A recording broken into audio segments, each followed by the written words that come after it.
Hi everyone, how are you doing? Doing another episode of First Impressions Preview.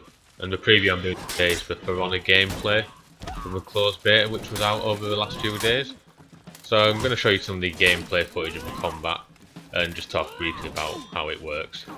So what I'm doing here is some one-on-one best of 5 rounds. So before you can go into the multiplayer modes, you have to do the tutorial and win best of 5 rounds on one-on-one AI controlled opponents. And that's just to give you an idea of what the combat's like and get you used to fighting.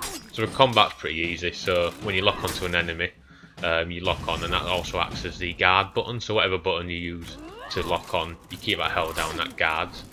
And when they're swinging a blow, say if they're swinging from the for a blow that's coming to the right of your character or the up direction, if you keep the guard button held down and use the right stick in that corresponding direction, so if you see it briefly flash up as coming from above and you tap above with the right stick, you'll block their incoming attack. You can either attack from the left, right, or coming from upward directions, and you can use a series of either light attacks, so these are generally quicker but do less damage, or more dramatic heavy attacks which will be slower but obviously do more damage. Screen gets more bloody as you start losing health, and when your health drops down to 0 obviously you die. And as you can see here, as it's coming up, it's not going to go well for me. There you go, just got my ass handed to me.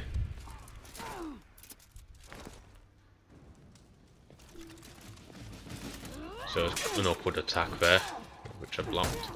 Broke the guard there, so you can break guard by doing a light jab, or you can do more dramatic guard breaking where you throw the enemy or somehow send them reeling, but you generally have to chase after them and follow quickly. So the light guard's good, doing a quick light guard break, you can follow with quick attacks easier. You can dodge as well, and just absolutely cleave them in half there.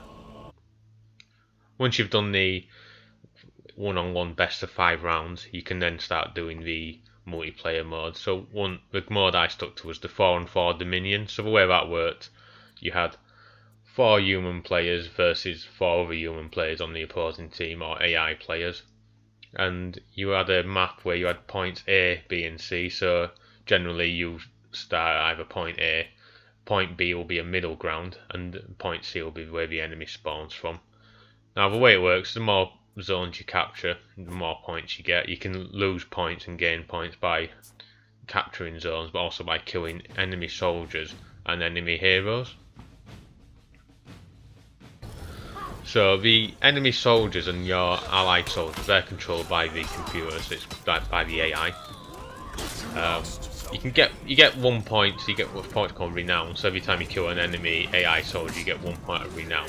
But you get much more from capturing and killing enemy heroes. So I mean capturing the actual zones and taking out the enemy heroes.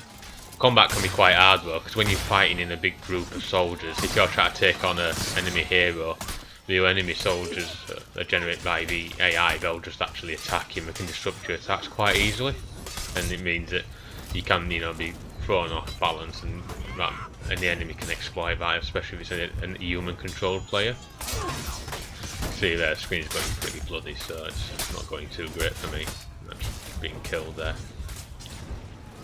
When you're capturing the zones, it's pretty quick, so you only have to be there a few seconds. And the zones, when you fight, you can regenerate health. So if you're running on low on health and you run away from a battle and you go to one of the controlled zones, you get your health regenerated quite quickly. The central zone, the B zone, and all the maps that I've played, that's always contested, so that's where the enemy AI soldiers and your ally AI soldiers are always clashing and fighting, and the soldiers from both sides will spawn at set intervals as well. Generally, if you're fighting the enemy heroes, it's easier to fight when they're not in the middle of a big, rabble of soldiers fighting one another.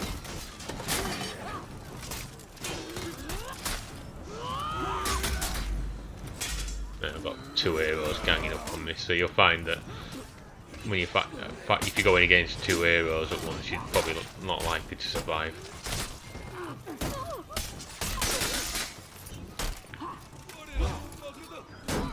That enemy hero's just died.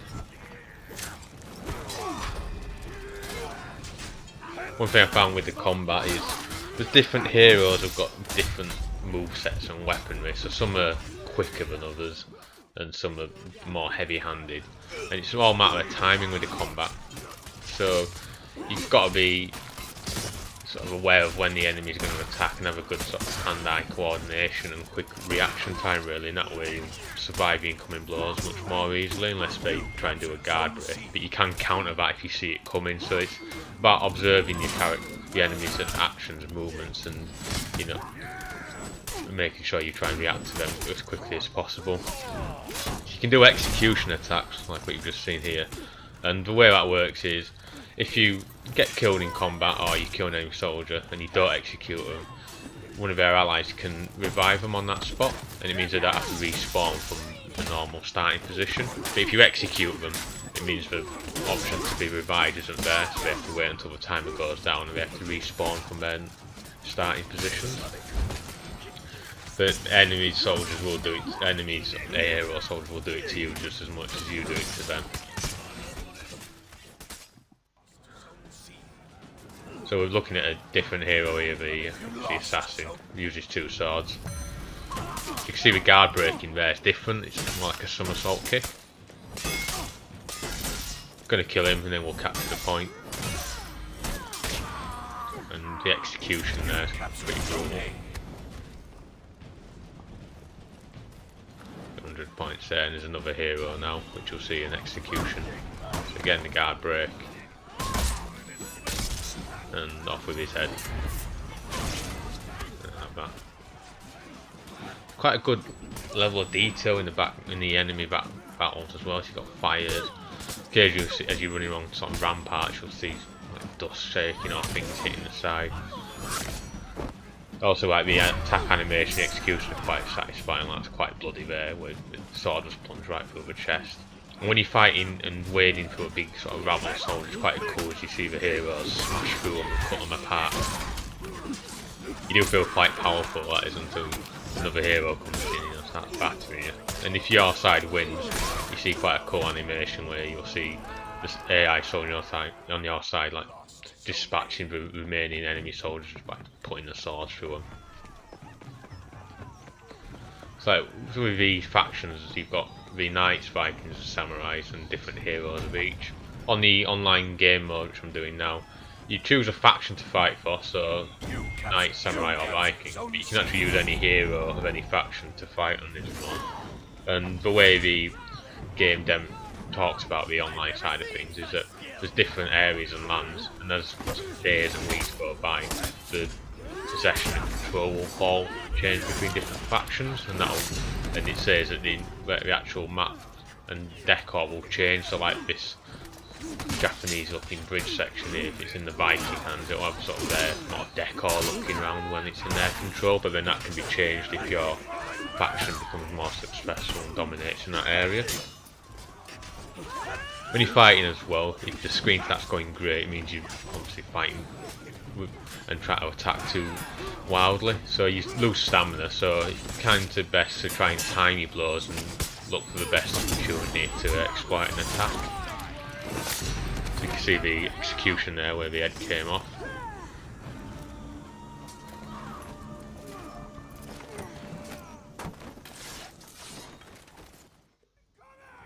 I do like the opening in the actual multiplayer game. You see a big dramatic war scene and debris and the buildings breaking. It's pretty cool. It does seem quite heroic, but you're charging in with your soldiers as well.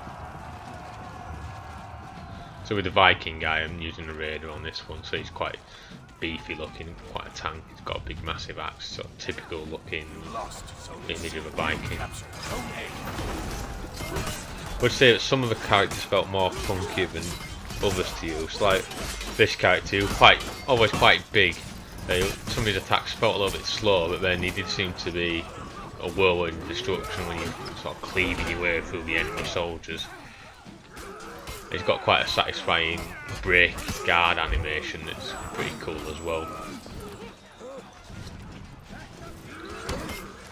Like that one there, that's doing the throwing guard breaks. That's where you see he picked him up and he just chucked him on the ground like a sack of rubble.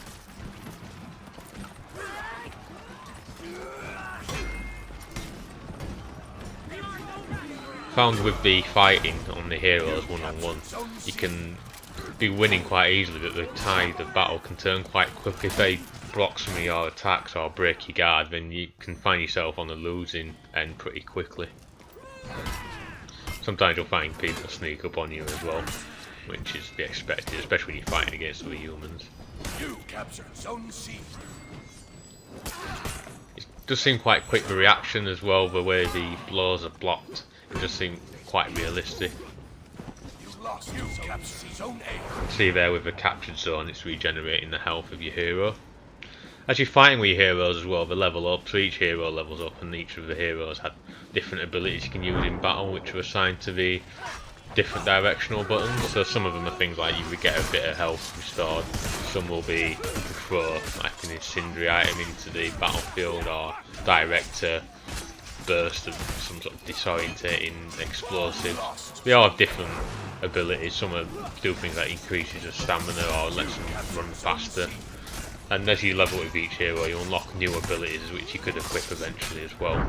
After each battle as well, each hero gets experience and points, and then you can earn gear, so you can equip different gear, customise the appearance of the heroes, and some of the gear has functionality as well, so it increases either defence or stamina regeneration. There's different ones when I'm playing. Towards the end of the multiplayer matches, when either time is running down or you've got enough points, you'll get a message to kill the heroes. When you kill the enemy heroes of the opposing team, it means you respawns once they're dead. So you can quickly whittle down 4 to 1 hero.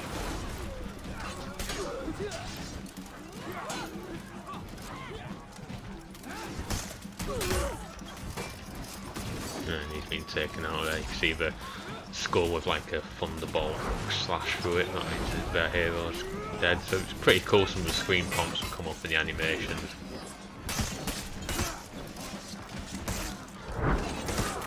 And it's quite a good amount of soldiers that show up on the screen as well, that keep spawning. That's a good level of authenticity, I suppose, for sort of a tight area like these maps which we were fighting in.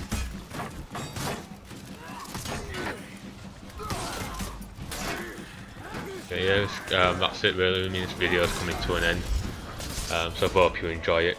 Be sure to subscribe to my other videos, and that way you'll never miss a new release that I put out. But thanks for watching.